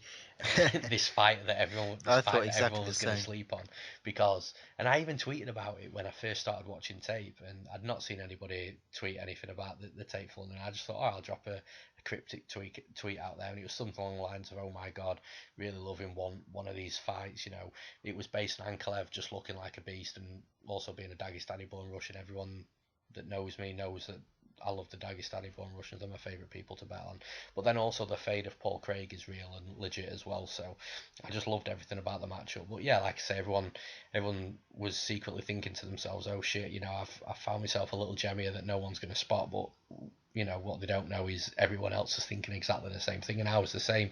When I watched this, I was just thinking, oh shit, but people might not see this. People might bet Paul Craig with it being in the UK, and with him needing a win, and he's fighting for his career and career in the UFC, and it's just not the case, and everyone spotted the same thing. Ankalev's a beast. He's your typical Dagestani-born Russian. He's got great. He closes the distance perfectly. He's got great takedowns, powerful takedowns. He's unbeaten. He's got 4 wins by knockout. But what's great about those 4 wins by knockout, to the tape I watched anyway, every single knockout that I watched of him was actually ground and pound knockout, which is just awesome to watch because he's got the takedown. So he's not someone that's gonna stand on the feet for too long and take risks there. He'll close distance, he'll take you down, and he'll pound you out. He also got 5 wins by decision as well, which is Also a great thing, because if he doesn't get that TKO by ground and pound, he'll just fucking take you to decision, win on the scorecards, move on to the next fight. And this is what I love about these Russian guys. Like, they're so reliable to bet on. And yeah, I think that's exactly what's going to happen. I think he's not going to waste too much time on the feet with Paul Craig. I think he could probably knock Paul Craig out on the feet anyway. Fucking Tyson Pedro did it. Clearly Roundtree did it, but Roundtree's a striker, so I suppose you can give him that and, give Paul Craig the benefit of the doubt there. But Paul Craig looks shit against Roundtree. Like, go back and Roundtree watch that absolutely fight. tooled him. Roundtree was Unbelievable. standing right in front of him, just joking around with him. And the thing is, when you see someone clowning around like that, and Craig was just standing there. He was just standing there. He wasn't doing anything. He was just waiting to get pieced up. He was just standing there, Do you know what's horrible about that as well? watching him clown. I took the 1 unit shot on Paul Craig at plus Ooh. 200 in that fight, because Khalil has like the worst ground game like known to man in mixed martial arts. So I took the shot on Paul Craig. 8 wins by submission. He's never gone to a decision. I thought, okay, yeah, he could get knocked out by Roundtree, but a 1 unit bet at plus 200 for him taking Roundtree out and submitting him, just like most people probably could. I took that risk, but yeah, it was horrible to watch. He didn't even fucking attempt a takedown. Even when he was in danger, he didn't attempt a takedown. Even a panic take. That's all I fucking wanted from him, to get past that first round. Just panic takedown. Met Khalil think himself, but that's a different fight. Ankalaev, like I said, he's just been taking guys down, pounding them out. I think Paul Craig's 2 inch taller. He'll have a couple of inch reach, I would imagine, as well. I don't think that's confirmed on topology when I looked earlier on, but he'll probably have a couple of inch reach, and he fights long. I just don't think Ankalaev's going to fuck about on feet too much. I think it's his UFC debut. He's going to want to put on a show, but most importantly, he's going to want to get that win and move on to the next. And we spoke about earlier about fighters being put in the cage to lose. I think this is exactly the same situation with Paul Craig. I just don't see how the UFC could think, oh, I'll tell you who will match well with Paul Craig. Let's put him against this Dagestani-born Russian that looks like a monster. You know what I mean? They're not going to have thought that. They're going to think, right, let's get Paul Craig off our salary list, off the contract list. Let's make room for somebody else. We'll give him this Russian monster, and he'll get him out of there in his hometown. It'll look great for him. We can push another Russian guy up the rankings, which light heavyweight don't have. They don't have that. In fact, no, tell a lie. They do. They've got Antigulov, who I'm pretty sure is Russian. So yeah, I mean, they're doing the right thing, yeah, in my opinion. And I just think, like I said, the fade on Paul Craig's real. He's been knocked out brutally, in my opinion, twice in his last 2 fights. I think he could get knocked out on the feet again. I just don't see it happening like that. I don't even worry. I know Paul Craig's got jiu-jitsu. He's got 8 wins by submission, I believe. But I don't even worry about him submitting Magomed Ankalaev off his back. These Russians are crafty as fuck. Like, they don't make that many mistakes on the ground. They're just tacticians of the grappling. They manage the weight perfectly on top. They distribute the weight during transitions well. They just make the right. They set traps here as well by pulling your arms in different directions, so you fall a certain way, and then they can transition the opposite way. They're just fucking geniuses on the mat, and they're all the same. Like, it's sort of like they're made to wrestle before they can even walk as babies. You know what I mean? It's just nuts. They're that good. And I don't really know what more I can say to this. But by the way, Ankalaev is now minus 500 in the US. So I've got a minus 500 fighter at minus 187. I'm buzzing. That's a beautiful one, yeah. It's I'd crazy. say I would have had it if I stayed up about half an hour later. I was pretty pissed. I'm not gonna lie about that. But yeah, I like him as well. Yeah. Sorry, go on. No. I was about to say, you tell me what you see. No, yeah, I see exactly the same. I think he can tool him up on the feet. Paul Gregg's boxing is just abysmal. Like we said against Roundtree, he just wasn't doing anything. He's happy to sit back and lose. If it's something's not going his way, he doesn't work hard to try and change it. He doesn't change it up. He doesn't shoot takedowns. He doesn't do anything different when he's losing. He's one of those guys that will just sit back and let the opponent dictate the fight. I think he could win the fight on the feet. I wouldn't blame him. I think he can win it there. I think he can tool him up with his boxing. He has some lovely counters, nice crisp counters. Um, but again, I think it'll fall mainly to the clinch. You know, he hits a lot of his takedowns from there. And one thing I noticed when I was first watching tape on Paul Craig is that when he's in the clinch, he doesn't look for those. He doesn't look to solidify position. He doesn't look for underhooks and things like that. What he'll do is he'll get an overhook or an underhook on one side, and he'll look for that bicep control. So what he wants to do is he wants to create space, so then he can land. He can land those uppercut elbows or uppercuts. Any sort of strike. Which is decent. It's fun, but it's not how you win consistently at the against Dagestani born Russians. Yeah, yeah. It's not a game that works at the top level. So when he creates that space, when he tries to push him away to create that space, I just see him. He's going to I lose think, position every single time. yeah. I think as soon as he pushes him away to create that space, he's going to go, okay, I'll come away. I'll lose the clinch position. I'll get pushed away, and he's going to drop down and hit a takedown. I And think, that takedown will be a trip, it'll be a throw, it'll be a yep, single leg, it'll it'll be be a anything. double leg, it'll be whatever the fuck they want Yeah, because because Paul Craig, he's not gonna. He doesn't have great takedown defense. He's not worried about being on his back, but I think he should be here. I'm sure I saw a quote from him saying that he's happy to fight off his back here. That he doesn't think Ankalaev is going to try and take him down. I haven't Which I seen think that. is, But I fucking if yeah, I you saw can see that. That my was a face while right ago. now, I've got a big old grin on my face. That'll be funny as fuck if he thinks he can get away with that Yeah, I against this don't think dude. he can. Yeah. And you know what? Like, having said that, even though I'm that confident, the reason why I didn't go 5, 6, 6.5, that's the most I've ever bet, by the way, 6.5. So I won't go any higher than that. But the reason why I didn't go that high on Ankalaev is the only reason it is his debut. You've got to factor that in, and people might think, oh well, you've already put 4 units on him, so you should be that confident. And yeah, I am. You're right, but listen, there's a bit of a difference between losing 4 units and 6.5 units. Like I could lose this bet and still make it up with the rest of my bets on the card. That I'm looking at it from a strategic point of view. I'm on a bit of a blip at the minute from betting. I'm not going to hide from it. My record's there online for everyone to see. But just like real unlucky things like Edgar getting knocked out for the first time in his career last week, dropped the UFC card into the red for me.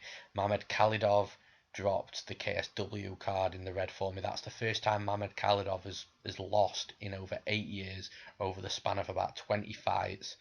And he was 2 rounds up on the scorecards, knocked the other guy down 3 times in the first round. So you sort of see where my luck's at right now. But it's cool. It's the fight game. I've said it before. It's the nature of the beast.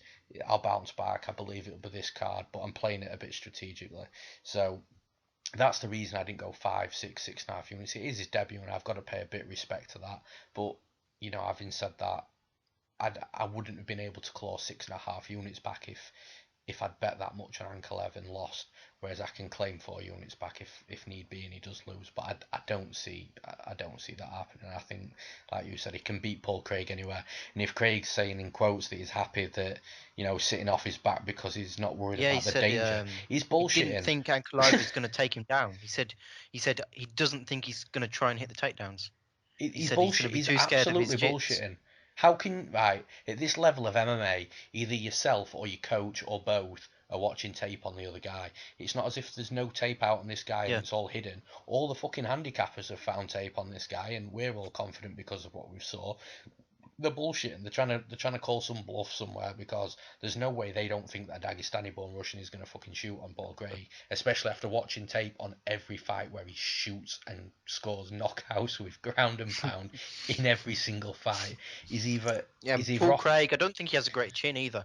Oh no, not So anymore. At least anyway. how competent is he going to be? When he's taking, how's he going to wrap the triangle up when he's already taken 2 shots? When If he's you already taken shots, he's not going to be the type of guy to like be persistent enough on the ground to eat to eat a couple of shots. Ankalaev gets over eager, and he can tap him because he lands a few shots and Paul Craig's going to be too wrapped to do anything. And I tell you what happens, right?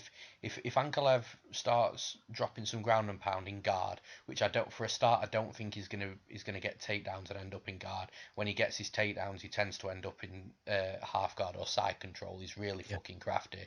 Um, But let's say he does end up in guard, or Paul Craig works back to guard, and Ankalaev's landing shots rather than trying to pass guard. If Paul Craig wraps up a triangle, all Ankalaev is going to do is exit out the back and transition to the side to get side control. That's what he's going to do.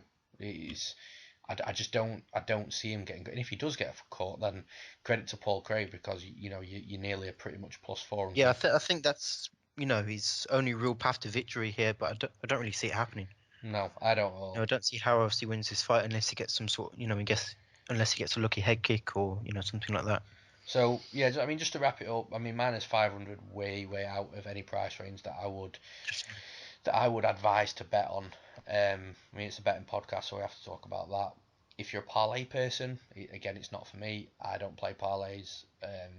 Been screwed so many times with them, and I think long term it's not it's not a winning strategy by playing parlays. But look, if you're listening to this and you want him to put 20 quid on, or $20 wherever you're watching, just for a bit of fun, and you feel like parlaying somebody, it's a good parlay piece, and it's probably one that you can maybe look at and think, okay, yeah, that's more than likely going to come through, and then look to the rest of your parlay. But as for betting it straight, it's not even worth your money. You'd have to bet No, 5 units just for a unit back, and it's just not worth them risks. Just watch the fight, I enjoy think it. he's dangerously close to the L word there. He's definitely, if I had to pick a lot for the card, it would definitely be him. Yeah, and I think a lot of people would agree. So yeah, to wrap that up, 4 units on Magomed Ankalaev at -187. So that does it for the full breakdowns. We'll jump straight into the quick fire rounds.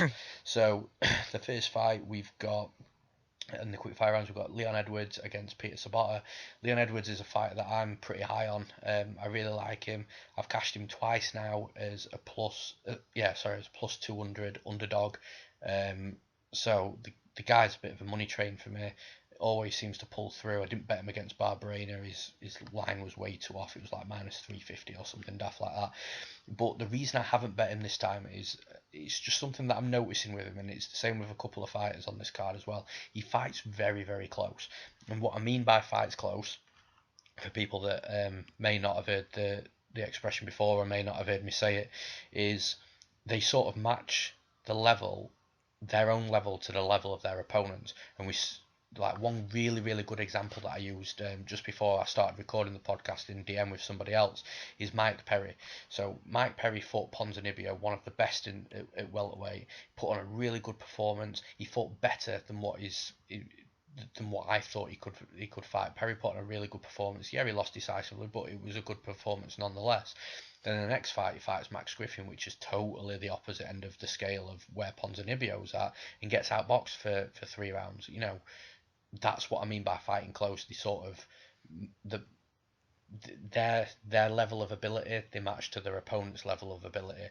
And although I think Leon Edwards is a better fighter than Sobotta, I don't think Sobotta's a jobber or anything like that. I do think he's a good fighter as well. I just think that it will be a close fight. I think Leon Edwards fight are close fights, and at +200 you can take those risks, and you can see value in that. But he's -200 here, -190. I think some people have got. I just think the line's too steep to bet Leon Edwards in this fight, but I do think he gets the job done. I think it's going to be a decision. I don't see anybody finishing anybody in this fight. So if you're liking a prop on the bet, you want to bet the over 2.5, or fight goes to a decision, I would imagine you'd get a pretty okayish line for that. Can't be totally sure because I don't know what that line is. The odds makers are barely even releasing anything at the minute, never mind props. So No, while you're on that topic, it's a little ridiculous. I was just watching, they haven't got any props out for the Edwards versus Sobotta fight or some of the fights on the main card. But then Betfair have a line for the have prop lines for Phillips versus Byrd. what's that? They have Betfair have lines out for the No. What method prop to is it? victory Sorry. lines out. Oh, sorry. Phillips by KO is 6-5. So plus Byrd by 120. KO, yeah. Sorry, +120. Phillips by decision is +1200. It's 12-1. Yeah, it probably ain't gonna happen. Yeah, it was the That's KO prop. I was yeah, interesting, but we'll talk about that in the next one anyway. yeah. So Sorry. yeah, Leon Edwards, I've got him by decision. What about you?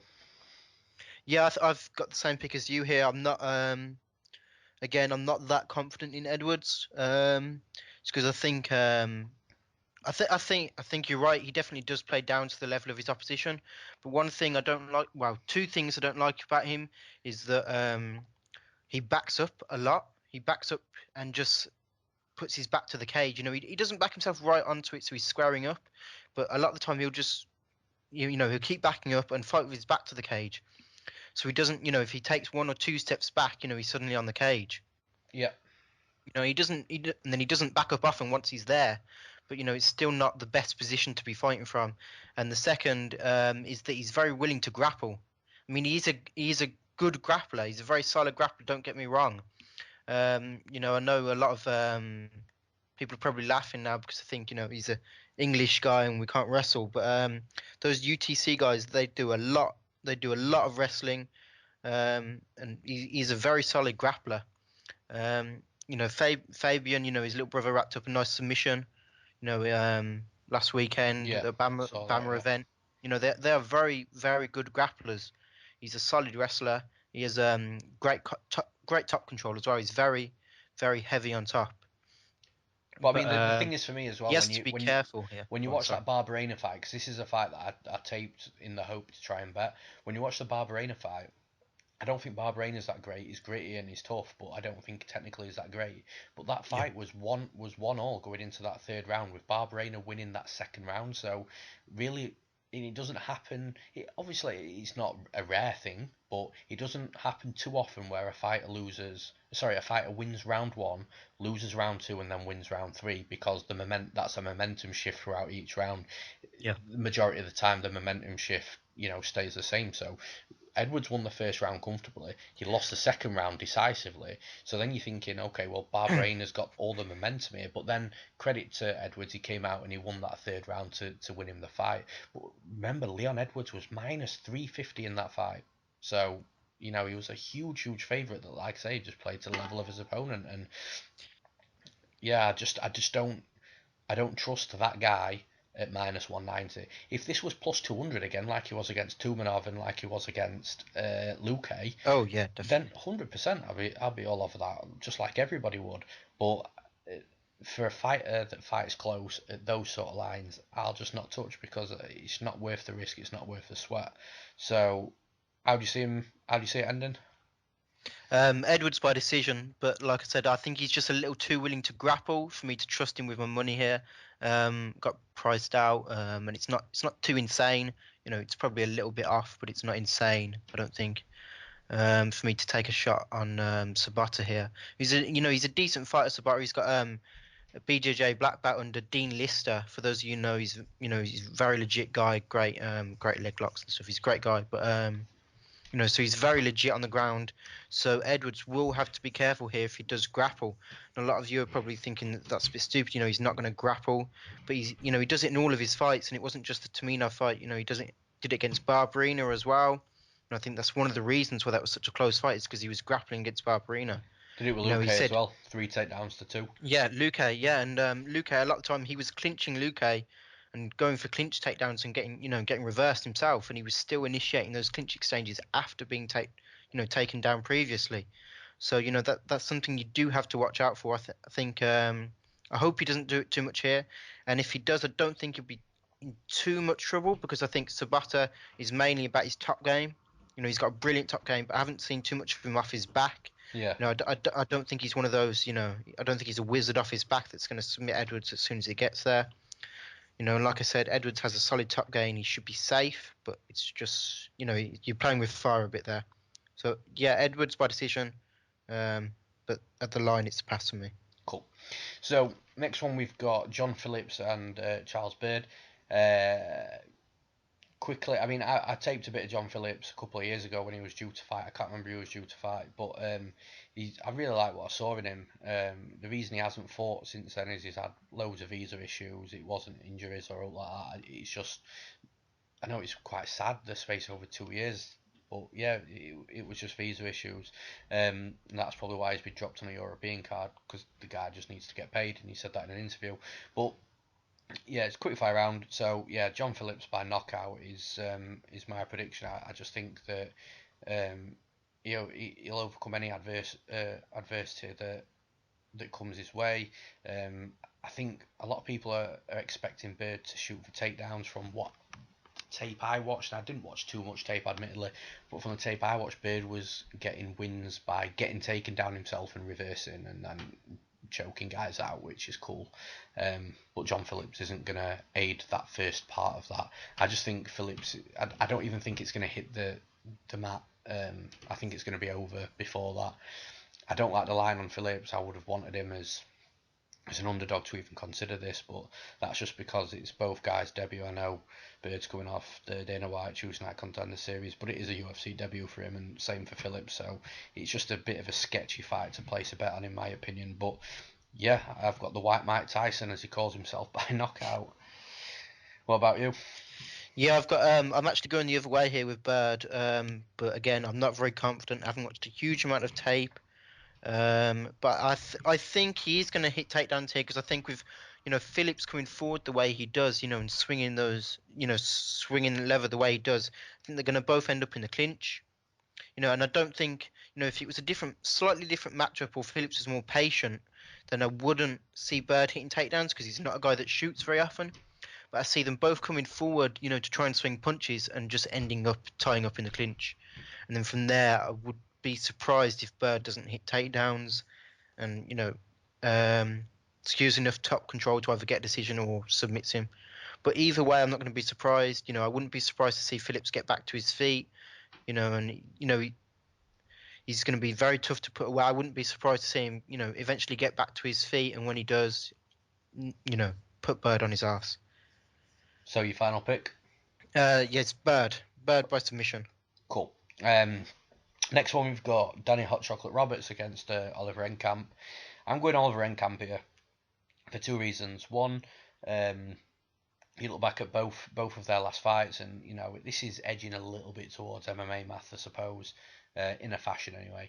So both their last opponents was Nordine Taleb.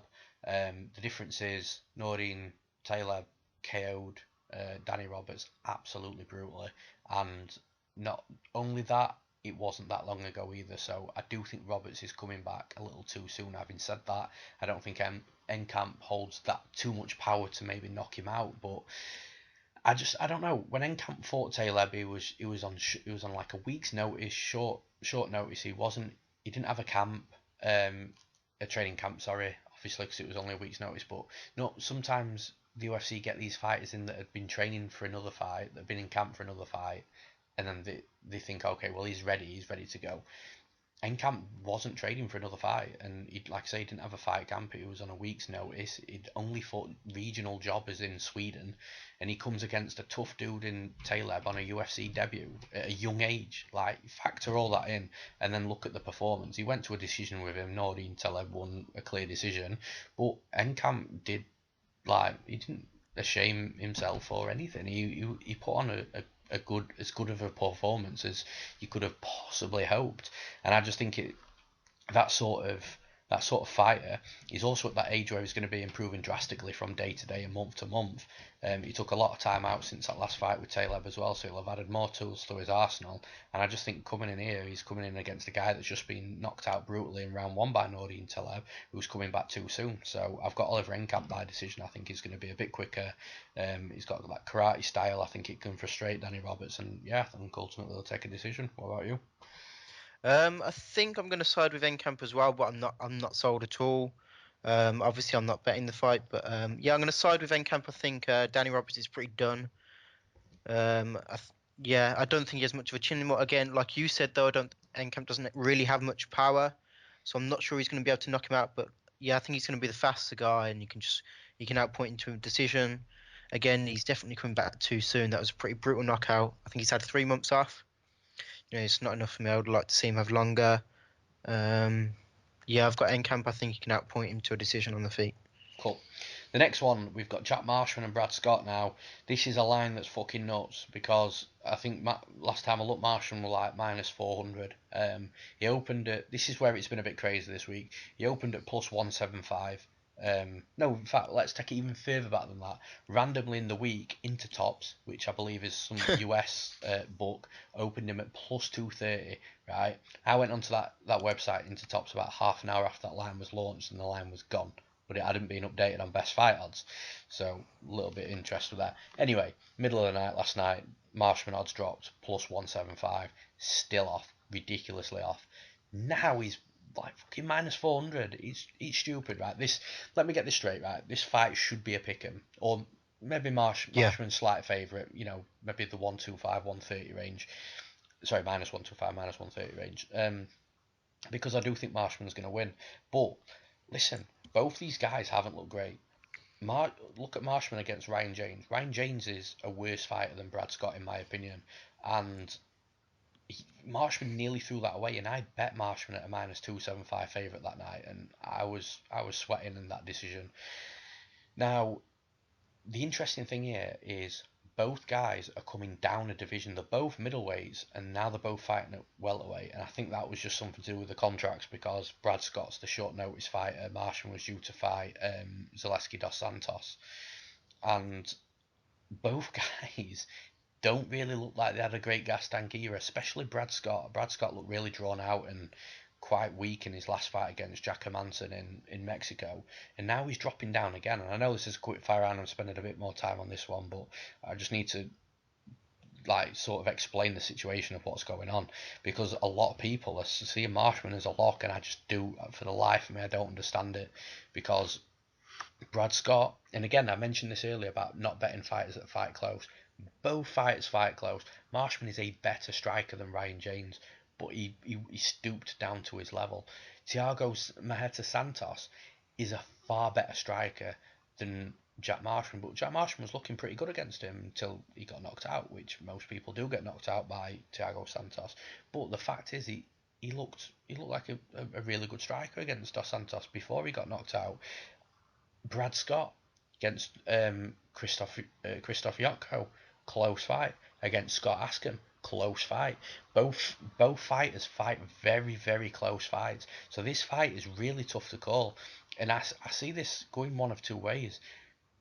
I think it's either going to be, I think if Marshman doesn't KO him early, I think Brad Scott's going to win a decision, because I don't think Marshman's got the technical striking as Brad Scott's got. I'm not saying Brad Scott's a great technical striker, because he's not, but I just think he's a better technical striker than Jack Marshman. He's not a brawler. He will, he will spend his time trying to find holes and flaws in the striking and really capitalise on that mid fight. And Marshman's not like that, but I also think both guys might gas after 7.5 minutes as well, because they're both middleweights that I think are both going to have a tough time cutting to welterweight, especially Brad Scott, because it's short notice. So the fact that any of and I'd be saying the exact same thing if Brad Scott was minus 400 as well. I'd be saying be having the exact same conversation, because it's not about which fighter is at minus 400. It's the fact that there is a fighter in this fight at minus 400. It's fucking nuts. It should be the line should be a lot closer. I do side with Marshman. I do think he will get that early knockout. But if he doesn't, I think Brad Scott takes the decision. So be very, very careful when you're betting this, or if you're betting this. And my advice would be not to bet this. So that's the way I see it. But what about you? Yeah, I definitely agree with you there. I think Marshman should be a slight fave. Slight favourite, maybe definitely no more than 150. That even then that would be a push for me. But yeah, this line is insane. He's minus 350 right now on Betfair, So right. with Brad Scott as plus 250. But that's still just as insane. It should be close to a pick'em. Yeah, I think Marshall will win it. I think he'll get Scott out there early. But if he doesn't, it's definitely going to be interesting. Yeah, I've got Marshman first round knockout, Cool. but no confidence there. Yeah. So moving on to the next one, we've got Danny Henry and Hakeem Dawodu. Now, I think I've said his name right. If not, I apologise. But yeah, I've got the Canadian here in Dawodu. Real like interesting guy. If you watch tape on him, he's really flashy. Got good spinning attacks, and he throws a lot of power and a lot of. He's just really elusive and unorthodox, I think, is the best way to describe him. Danny Henry has the fundamentals. Dawodu's got the flash. Normally in this situation, you would in a betting situation you would side with the fundamentals over the flash. However, Danny Henry got hit a lot against Tamor in that fight, and he didn't really do too much about it apart from wait for Tamor to gas before before he really started taking over that fight. And I don't think Dawodu is going to gas, and I think Henry is going to become just more hittable as the fight goes. But the reason it's not a bet, well, two reasons. One, Dawodu's like minus 250. I ain't betting that on a flashy striker coming on his UFC debut, because that's got red flags written all over it as it is. But second of all, if you watch the tape on Dawodu, he does get taken down a lot. He accepts takedowns, and his back does get taken quite a bit. To his credit, he can stand up, but I mean, the fight I'm talking about specifically right now is the Steven Siler fight, and Siler's like shocking. He was on tough a few years ago, never developed into anything, and really not a good fighter. And he was getting taken down by Siler and getting his back taken, but he was standing up against a better fighter with better grappling. He's not going to have that luxury of being able to stand up. So I do have Dawodu. I think, yeah, I'm gonna go in. I'm gonna go with TKO in the second round. It's between that and a decision, but yeah, I'll go with the TKO. I think he beats Danny Henry. What about you? Yeah, I think pretty much the same. I mean, I don't know too much about either guys, if I'm being completely honest. I remember I remember some of their past fights, but so I'm just going off the top of my head here. But I wouldn't hate, I wouldn't hate on anyone taking the shot on Henry here. Over plus 200.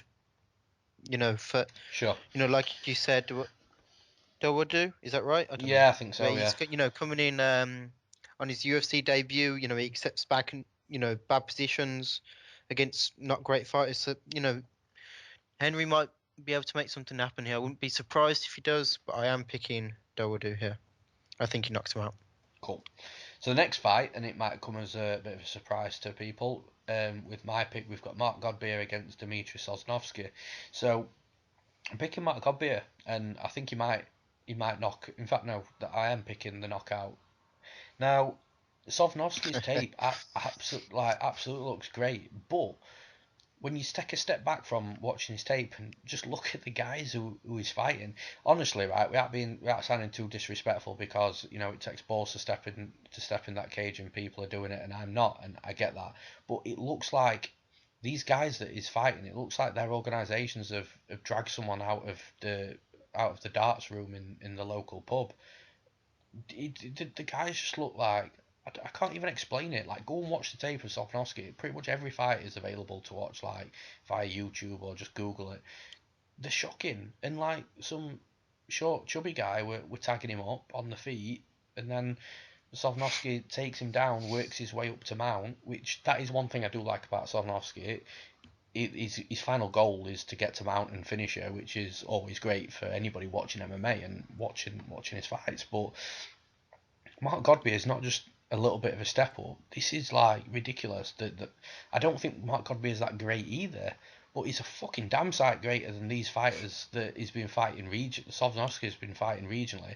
Sosnovsky won't get a takedown easily against Godbeer and mount him that easily and then pound him out that easily. He's gonna have to wait for this, and he was getting tagged up by smaller guys like. And he even got taken down by one dude, and he swept him. But the sweep was something that honestly you would see a white belt get done by in training by like a black belt. He got made to look that easy. It was a simple sweep from guard into mount, and then he pounded him out. So yeah, I think Mark Godbeer is going to knock him out. I think Sosnovsky's tape like is very unjustified, and I think it's very deceiving, I think might be the right word. So what about you?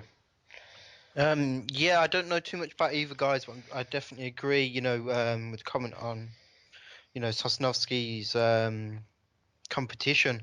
He's been fighting cans.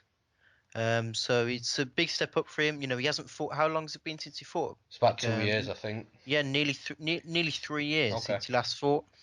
So I would expect Godbeer to be, maybe a slight favourite.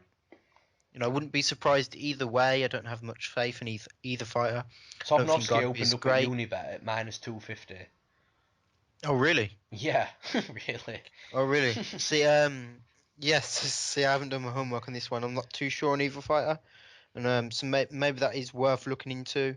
But it's definitely a high risk fight either way It's a jobber fight. because yeah, it's a hard hard fight to bet as well because you can't trust the other guy. You don't really know what what Dmitriy is capable of because he hasn't been in there against top competition. So it's a bit of a risk either way. But I'd definitely side with Godbeer. Cool. Um, yeah. So the next one we've got Narimani against Nasrat Haqparast. Now, originally, when I saw this fight, I didn't have a clue who Narimani was until I looked at his record, and then I suddenly remembered who he was, and he was in his last fight he beat Paddy Pimblett in Cage Warriors, and I remember watching that fight. It's just the name didn't ring a bell. He actually put on a good performance against Paddy Pimblett. I think Paddy Pimblett. I think he's a little overhyped. I don't think he's as good as what some people make out. Yeah, But I not actually had Narimani to finish that inside the distance. That was a little frustrating to watch for me. He oh right, absolutely, okay. for those of you who didn't watch it or can't remember it, he absolutely dominated Pimblett from start to finish. But it was mainly positional grappling, and Pimblett was just clinging on for dear life to weird positions, and he was just holding on to his leg, and Narimani couldn't get much done. Yeah. But So I he mean, definitely, yeah, go on, sorry. yeah, it's alright. It's cool. So yeah, I suddenly remembered who he was, and then I look at Haqparast. He came in on short notice against Marcin Held. I know Held isn't that great either, but short notice against a grappler, and I really don't know with this one. I'm gonna side with Haqparast, just being the younger fighter. He's got that UFC experience now, albeit a short notice decision loss against a jobber in himself. But yeah, listen, I'm going to be straight. Don't put too much stock into what I'm about to say, and I wouldn't recommend betting this fight. It's just not one I would advise to go anywhere near. But I'm not going to sit on the fence. I have to give you a pick, and I'm going to go Haqparast by a decision. What about you? Yeah, I think it definitely goes to a decision on this one. Like, don't trust me either. I haven't looked into it much. I'm just going off the top of my head, off memory here. Do you know if there's a line out on this one at the moment? I don't know how it's moved, but it was I think it was like -115 a piece or something. It was a pure pick'em, Yeah, absolute pick'em. yeah, that's probably about right because we're not going off much on either guy. Yeah, it's Yeah, Haqparast is minus one I'll pick fifteen. Nasrat, but I'm not sure. I'll pick him to win by decision. I think the over might be a fairly safe bet, but I haven't looked into it much, so don't take me on my word there. I'll pick Nasrat by decision. Cool. Then finally, last fight, we've got Kajan Johnson against Stevie Ray. Not betting this. Kajan Johnson fucked me and most of MMA Twitter in his last fight against Adriano Martins with that knockout win. But Stevie Ray's coming back off a knockout loss by Paul Felder, and he's also had contract issues. He's been out for a while he's been disputing these contract issues, and he's been brought in on short notice, I believe, because Kajan Johnson's supposed to have been fighting Rustam Habilov. Nearly had two Dagestani-born Russians on the card, but just wasn't to be. So yeah, I'm going Stevie Ray by decision. I think he can box him up as long as the fight doesn't go to the ground. Kajan Johnson look for takedowns and stuff. I think Stevie Ray will take him to a decision, 29-28 maybe. What about you? Yeah, I think the same thing. I think Steve Ray should be able to outbox him. As long as he keeps it on the feet. Obviously, if Johnson gets it down to the ground, it's going to be a very, very different fight. I would be sweating a bit if I had Ray, and it was down to the mat. But I don't think it hits there. I think, I think Ray can control the distance and box him up. I think he takes a decision. Cool. So that's it for the podcast, for the UFC London podcast. So just to wrap up, I've got 3 units on Fabricio Werdum at -189. I've got 1.5 units on Jan Blachowicz at +190. I've got 3.5 units on Tom Duquesnoy at -225, and then I've got 4 units on Magomed Ankalaev at -187. So as always, if anything you've missed inside the podcast and you haven't got a lot of time and you just want to have a quick read up of a brief breakdown, I've got all my breakdowns on my website, which is newsomemma.co.uk. The Bet Picks page is just / bet-picks after that. Follow me on Twitter at Newsome_MMA. I'll always talk to anybody. Drop me a DM. Message me for a follow back if I don't automatically follow you back. Generally, if anyone's got anything to do with MMA, UFC, and handicapping in the bio, I'll instantly follow you back anyway.